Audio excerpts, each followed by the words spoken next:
Oh, crud. So it appears that the cattle have escaped.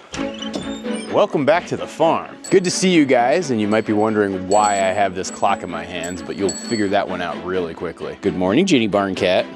Are you curious about this alarm clock? We have a project that involves this alarm clock. Let's go.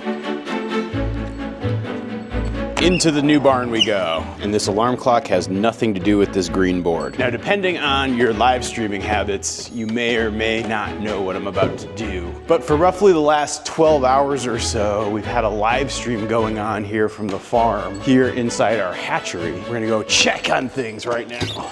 Good morning, everybody. Yes, that's correct. We've got incubators going, got the big incubator going. We got little eggs that are probably about to hatch. We're checking on that right now. And we have the live stream going, and there's lots of folks just like hanging out watching here. Almost 300 people watching on the live stream, which is kind of crazy. And the guys on the live stream were saying they wished I could bring in a clock. And so I decided to bring in a clock this morning. So here, let me get this all set up. We also have Ginny Barn Cat who snuck in here, so she might be bringing a little bit of chaos. But as I'm checking out the eggs and looking, I'm not seeing any pipping just yet. And if you guys are curious about how the live stream was shot, this is actually the phone that I was using for the live stream. Ginny Barn Cat absolutely loves this chair. Hi, Ginny. How's it going? Yeah, you ready to do the rest of the chores? We'll leave the egg crew to their thing. There's no getting you out of that chair, is there? Can I rub your belly? You want me to rub your belly? What do you want? You're freaking adorable on that chair. You know that, girl? All right, let's go.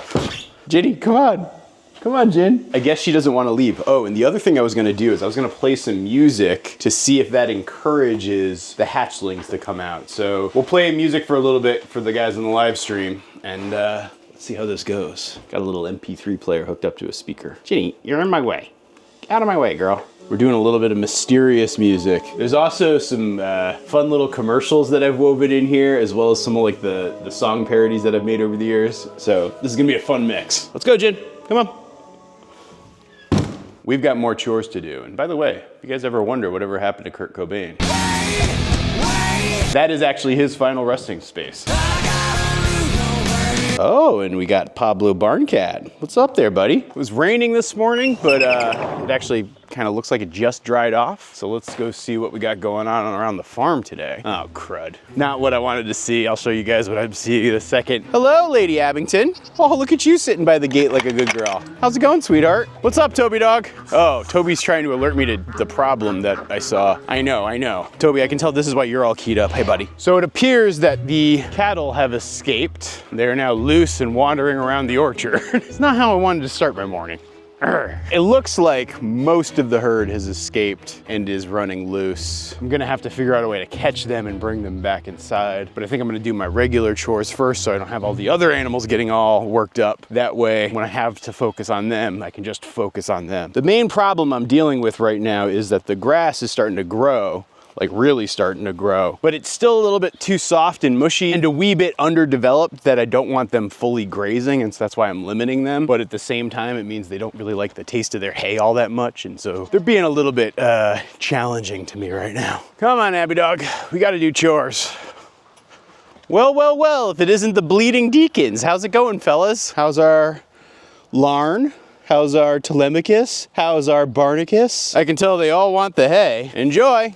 Whoop. So actually the new goat setup is working really well, but I'm probably gonna move them, or at least set up some daycare for them so that they can actually help trim some of the grass around various places. And now in terms of the old goat house, it's actually become something quite different. We have a mama goose, who I think this is day 6 of her sitting on her nest. Hi, mama, how's it going? You good? We'll leave you alone. You know, the more a goose sits on her nest, the more protective of that nest she becomes. And at this point, she's like really locked in. Actually, she's so locked in, she's blocking some of the other geese from leaving eggs down there. So that means she's like set her eggs and she's ready to go. Even though this egg is a little bit damp, I will set it aside and it will be a part of next week's hatch. Oh, look, it's our old friend Generic Duck. She is also sitting on a nest apparently. What you doing there, girl? Oh, those are only 2 eggs. I'm gonna take those from you, okay? You'll be able to have some more babies later this summer. She's actually one of my best mama ducks. Her and her sister Jerk Duck, they're 2 Cayuga ducks, and they have raised now several generations of ducklings on our farm. And so, not yet, but probably in about a month or so, I'll let her start sitting on eggs on the regular and make like a nest so that she can hatch out some more ducklings for this year. And now it's time to check in with the weird chickens. No, Abby, you're not allowed to check in with the weird chickens. Just me. Here you go, girls. Fresh food. While they're eating their food, I'm gonna check to see what we got for eggs. Ooh, forgot to get their eggs yesterday. And they're kind of in egg laying overdrive right now. I think I did this last time, but it never gets old to me. So here we got a silky egg. Here we've got Carmen, who's that black chicken right there. That's her egg. Just the difference in chicken egg size is pretty impressive. All right, ducks, come with me. We do this every single time. You guys escape during the day, but you wanna come back into the house to lay eggs and eat food. I get it.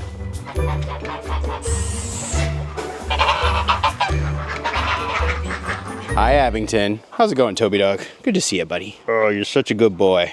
Yes, you are. Good Toby Dogs. Ron Swanson, if you want to come inside, you can. Let's see what we got for eggs this morning already. 1, 2 more chicken eggs. Man, we are doing this every day at this point. All right, I'm taking your first egg of the day. I swear, that gal is like the broodiest chicken I have. She has been every morning for the last, I don't know, month. She's been trying to sit on eggs, and I take them every single day, but she still keeps trying to sit on them. Let's see if we've got any other duck or goose eggs floating around here. Here's a goose egg. Here's a duck egg. Here's another duck egg, and another duck egg. You know, part of the reason why I keep the birds still in the hoop coop, at least for the next couple more weeks, it makes it way easier to collect the goose eggs. And so, yeah, I've got 4 goose eggs on the morning, so that's good. So I probably will try to squeeze in 1 more hatching class by the end of next week. You know, that is one of the tougher things about having a farm, and like all these animals and trying to figure out what to do. It's not like you can have a perfect playbook of what you should do when, because some of it is so weather and seasonal dependent. Some of it has like lots of complicating factors. I would love it if I could say like, hey, by every May 15th, I'm going to kick the birds out of the hoop coop, and that's how it is. But it really is about how many eggs the geese are laying and whether or not I can keep hatching out more classes of goslings. And then I let that really dictate the move more than anything else. Once they start to significantly slow down, that's when I kick them out. It's kind of a similar problem with the cattle, where like right now you can look at all the grass that we have growing and say, I should just put those cattle out. But the reality is the pasture's still not quite ready, and if I let them out too early, they can damage the pasture and it won't grow back for later in the season. And so it's like the choice of being penny wise and pound foolish, or I don't know, that might not be the right axiom. It might be something along the lines of short-term versus long-term thinking, but regardless, it requires some thinking.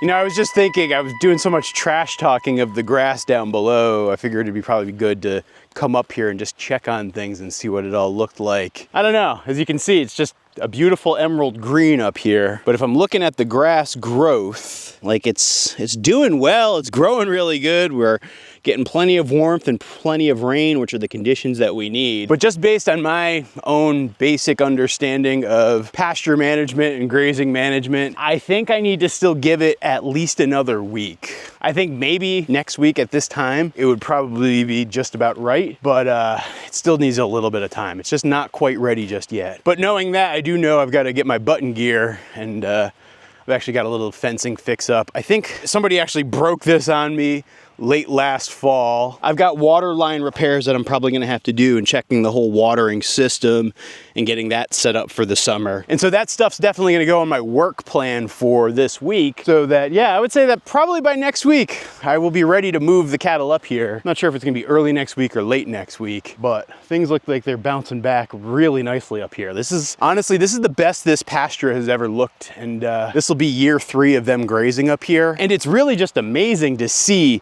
the impact that they can do on a space like this over a short period of time, where the quality of the grass that we're growing up here is significantly better than where it was like even, you know, a year ago, even 2 years ago. I mean, it's dramatically different. And so for those wondering if the pasture is ready for grazing, the answer is close, but no cigar. But what I am gonna have to contend with is I have all of these gals up here and I gotta get them back down because I don't want them just wandering through the permaculture orchard. So I'm gonna have to figure out a way to flush them all down and create a new paddock to keep them contained for at least another week. I have enough hay to feed them for another week, but it's just really hard to keep them focused on the hay when the grass is looking so good and fresh to them. That is like the battle that I've found I've had to fight every single spring as I'm just trying to get my grazing space just right, but then my cattle also get very antsy. Look at those two, aren't they adorable? So on the right you have the unnamed baby of Ariel, so a little heifer calf, and then sitting down you have baby Elvis. Let's go sneak up on him and see if we can say, hey, hi baby Elvis.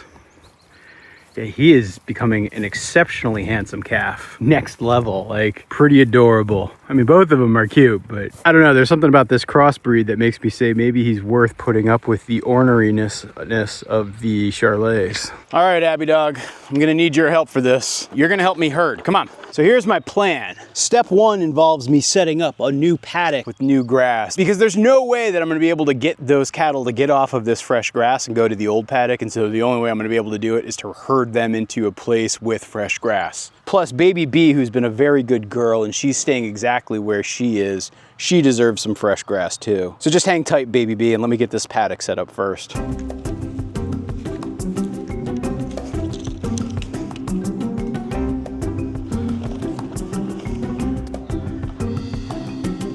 Come on, Ariel, you guys are gonna get some fresh grass. And you two little ones are gonna get fresh grass too. Yeah, the only ones that really obeyed the rules, we have Betty White in the far back, we have Ariel, we have Astrid, and then we have baby B, who I wouldn't have expected to be well-behaved, but she is. And then these two little calves because they just stick close to their moms. Yeah, I'm talking about you, fella. It's okay, you don't have to be shy. You're actually helping me bring everybody with me. Come on. Ariel, this is why I love you. You will just come when I call you. You know, the others are taking their time, but you get to be first in line. Come on, fresh grass, come on, come on. Come on, girl, you deserve this. A big grass pasture all to yourself, at least for the next few minutes. You can bring the calves with you. Got an ocean of green grass just right up here. I'm gonna encourage you guys to come up this way. I'm sure the other cattle will follow you quickly. And now we're gonna go up to the top of the hill and we're gonna herd the girls down. We got to drag them down the other side. The idea is I'm going to flush them that way so they go exactly where I'm looking for them to go. I even built a chute a little bit for them so that like I can guide them to where I need them. So hopefully I won't get trampled here. And if you're wondering about Toby Dog and Abby Dog, they got distracted by some hawks or I think they were turkey vultures, but the dogs thought they were hawks. And so they went on high alert. Come on, Belinda. I need you to go the other way. Come on, girl. Let's go. Chop, chop, girl. Gotta get everybody having forward momentum that way. Bonnie McMurray, you too. You can see some of the pasture is still really wet and I don't want the cattle out in this spot. Baby Belle, what are you doing over here? Come on. Anna Green Gables, let's go. Amanda, hug and kiss. No loafing. I wanted to reunite you with your girl. Come on. Aw, look at this little nap zone we got going over here. Well, I'm sorry to break up the party, but you guys need to get up. Let's go, Princess Buttercup. Come on. Hey, Betty Rubble. Good to see you, girl. I need you to keep moving. Hey, Meatloaf, what's going on, buddy? Hey, Boss Cow, can you move your crew down the hill? I need everybody down the hill. And then we got Annabelle, who still hasn't calved, but she's looking closer and closer. I think you're gonna calve very soon. Did you maybe lead this charge out of here? Come on, let's go. Chop, chop, come on, girls. All the moo crew, let's go. Yeah, yeah, yeah, yeah, yeah. I know I sometimes use Abby Dog as a dog for herding, but it's moments like this that I dream of actually having a true herding dog. Make working the cattle so much easier. Come on, through the swamp, let's go, come on. Yep, Buffy, come on. Scooch. Yep, yeah, yeah, yeah, yep, yeah, yep, yeah. Down the hill they go. Now I'm gonna want you to come with me, right through here. Hey, Buffy, you leave that chestnut tree alone. Hey, cows, come on, cows, fresh grass, come on.